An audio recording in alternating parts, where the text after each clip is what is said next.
తనుజ ప్రభంజనం పడిపోయింది. శ్రీజ వచ్చి తనుజ మాస్ని ఎక్స్పోజ్ చేసేసింది. I'm so happy for it. ఇన్ని రోజుల నుంచి నేను అదే చెప్తున్నాను, కానీ జనాలకు అర్థం కాలేదు. ఇప్పుడైనా జనాలకు అర్థమవుతుంది అనుకుంటున్నాను. ఎందుకు ఇలా అంటున్నానో తెలియాలంటే వీడియో చివరి వరకు చూడండి. నచ్చితే లైక్ చేయండి, సబ్స్క్రైబ్ చేయండి.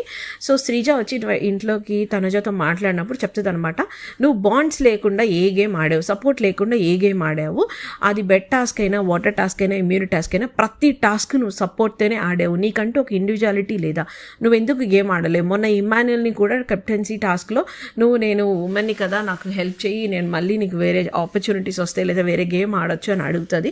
సో అలా ఎందుకు అడిగావు నువ్వు?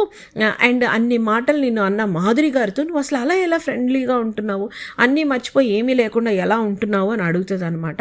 సో అడిగినప్పుడు మాధురి చెప్తుంది, అడుగుతుంది. అడగడమే కాకుండా ఇంకో పాయింట్ ఏంటంటే, అసలు నీకు 2 వీడియోస్ చూపించారు, అందులో రమ్య కంటే కూడా నీ గురించి చప్పట్లు కొట్టి లేకపోతే నీ గురించి తక్కువగా క్యారెక్టర్ అసాసినేషన్ చేసి మాట్లాడింది రమ్య కన్నా మాధురి గారే. అలాంటి మాధురి గారితో నువ్వు ఒక ఫ్రెండ్ అయిపోయావు.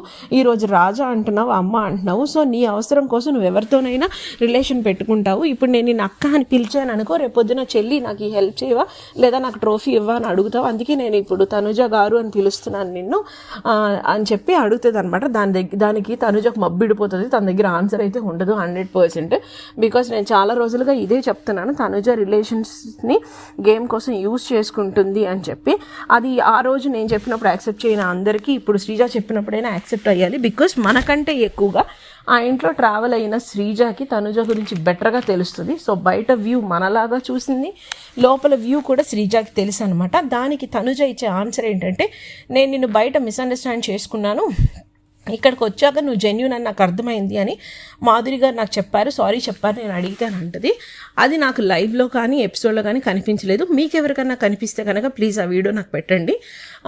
ఈరోజు ఈ నామినేషన్స్ మధ్యలో, అంటే మనీష్ నామినేషన్ అయిపోయాక ఈ అమ్మాయి బాధపడుతుంటే ఆ డైలాగ్ మాధురి గారు తనుజాకి చెప్తారనమాట.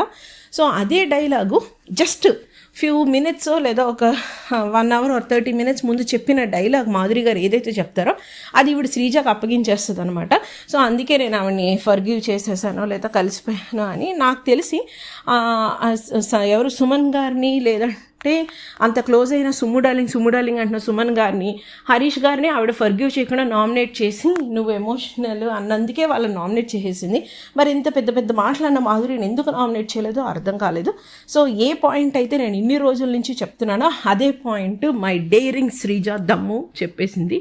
శ్రీజ కిల్డ్ ద నామినేషన్స్ అనమాట. ఈరోజు ప్రపంచానికి మబ్బిడిపోయి ఉంటుంది తనుజ విషయంలో. తనుజ ఈజ్ ఫుల్లీ ఎక్స్పోజ్డ్ అని నాకు అనిపిస్తుంది.